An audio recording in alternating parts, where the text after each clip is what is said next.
पहले मुर्गी आई या अंडा? द्वितीय विश्व युद्ध के बाद जर्मन कैदियों ने कनाडा से वापस लौटने से क्यों मना कर दिया? एक बादल का वजन कितना होता है? 10 एटम बम इतनी ताकतवर उल्का का पता नासा क्यों नहीं लगा पाई? कुछ ऐसे ही फैक्ट्स के बारे में आज हम इस वीडियो में जानने वाले हैं। Let's begin. नंबर 10। एक मुर्गी अंडा देती है और उस अंडे में से एक नई मुर्गी निकलती है।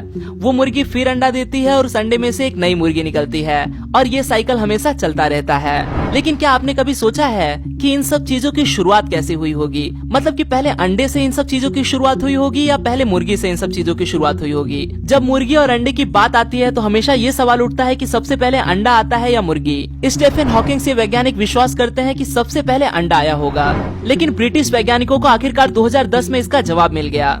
उन्होंने ओवोक्लियाइडिन 17 नामक प्रोटीन की खोज की। ये प्रोटीन अंडे का कवच मुर्गी के शरीर में तेजी से बढ़ने के लिए जिम्मेदार हुआ करता था। इसके जरिए सिर्फ 24 घंटे में उन्होंने मुर्गी को अंडे देने लायक बनाया, यानी कि मुर्गी ने महज 24 घंटे के अंदर ही अंडा दे दिया। इससे वैज्ञानिक इस नतीजे पर पहुंचे कि अंडा ये मुर्गी के बिना तैयार हो ही नहीं सकता। इसका साफ साफ मतलब था कि मुर्गी ही सबसे पहले आई होगी।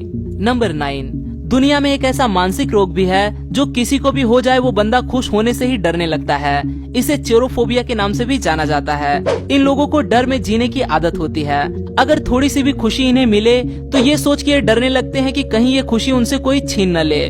नंबर 8। 1908 में हुए ओलंपिक्स गेम्स में रसिया की टीम 12 दिन देरी के बाद पहुंची और कारण बस एक ही था कि वो अलग कैलेंडर इस्तेमाल करती थी। आज दुनिया भर में लगभग हर कोई देश ग्रेगोरियन कैलेंडर इस्तेमाल करता है, जिसमें 365 दिन और हर 4 साल के बाद एक एक्स्ट्रा दिन यानी कि 29 फरवरी का इस्तेमाल किया जाता है। लेकिन रसिया 2000 साल पुराने जूलियन कैलेंडर का इस्तेमाल करती थी। इसीलिए लंदन में हुए 1908 के ओलंपिक्स में रसियन टीम 12 दिन लेट पहुंची। 12 दिन का खेल उन्होंने मिस कर दिया। ग्रेगोरियन कैलेंडर के इस्तेमाल की शुरुआत रसिया में 10 साल बाद यानी कि 1918 में की गई। नंबर 7। 2012 आइसलैंड में एक महिला बाकी लोगों के साथ मिलकर खुद को ही ढूंढने लगी। असल में हुआ ये कि कई लोग आइसलैंड में ग्रुप टूर पर थे। ड्राइवर ने प्रवासियों की संख्या गिनने में गलती कर दी और उसे लगा कि एक महिला कहीं गुम हो गई है। उसने सबसे कहा कि 5 फीट 2 इंच की एक एशियन महिला जिसने काले कपड़े पहने हुए हैं वो कहीं गुम हो गई है। इसके बाद सब लोग इस महिला को ढूंढने लगे, जिसमें ये महिला खुद भी शामिल थी। थोड़ी देर बाद जाकर उस महिला को मालूम हुआ कि हम सब लोग मिलकर मुझे ही ढूंढ रहे हैं। उस महिला ने बताया कि वो महिला मैं ही हूँ। कुछ जगह देखने के बाद फ्रेश होकर मैंने कपड़े बदल लिए थे और मेरी ही हाइट 5 फीट 2 इंच की है। इसके बाद सब लोगों ने उसे ढूंढना बंद कर दिया। नंबर 6। मिलिट्री हिस्ट्री मैगजीन के अनुसार द्वितीय विश्व युद्ध के दौरान कनाडा में पकड़े हुए 35,000 जर्मन सैनिकों में से लगभग 6,000 सैनिकों ने वापस लौटने से मना कर दिया। अब आप सोच रहे होंगे कि ऐसा क्यों? कैनेडियन कैंप्स में इन कैदियों को जॉब दिए गए थे। इन कैंपों में boxing, wrestling, tennis, gymnastic, skating और ऐसी ही कुछ एक्टिविटीज की जाती थी। और बस इतना ही नहीं दोस्त, कैदी और गार्ड्स में एक अच्छा विश्वास का नाता तैयार हो गया था। इसीलिए कैदी गार्ड्स की गन लेकर शिकार पर भी जाया करते थे। इतना सब कुछ मिलने के बाद वापस कौन लौटना चाहेगा भाई? नंबर 5। कभी आपने जानने की कोशिश की है कि एक बादल का वजन कितना हो सकता है?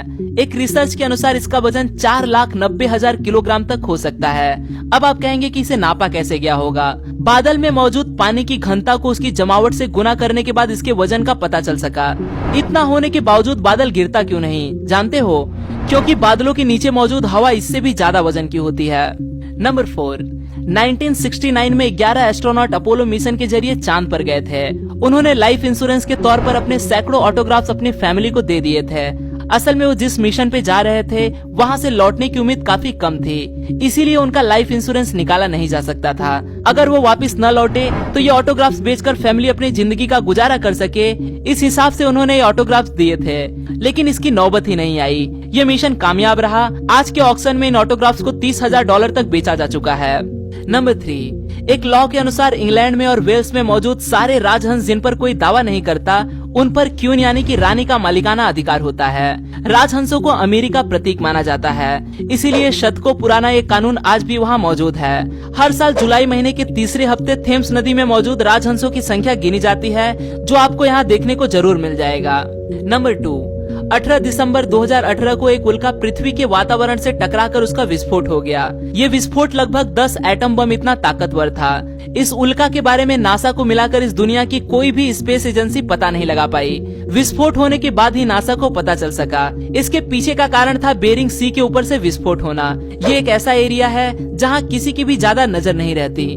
नंबर 1, आज जहां सनग्लासेस का इस्तेमाल फैशन और धूप से बचने के लिए किया जाता है, क्या आपने कभी सोचा है कि इसका इजाद कैसे हुआ था? 12वीं शताब्दी में चाइना में इसकी खोज की गई थी। खास तरह के पत्थर से ये सनग्लासेस बनाए जाते थे, लेकिन इसका इस्तेमाल जज अपने इमोशन को छिपाने के लिए करते थे, जिससे लोगों को पता न चल सके कि जज की आंखों में क्या भाव है।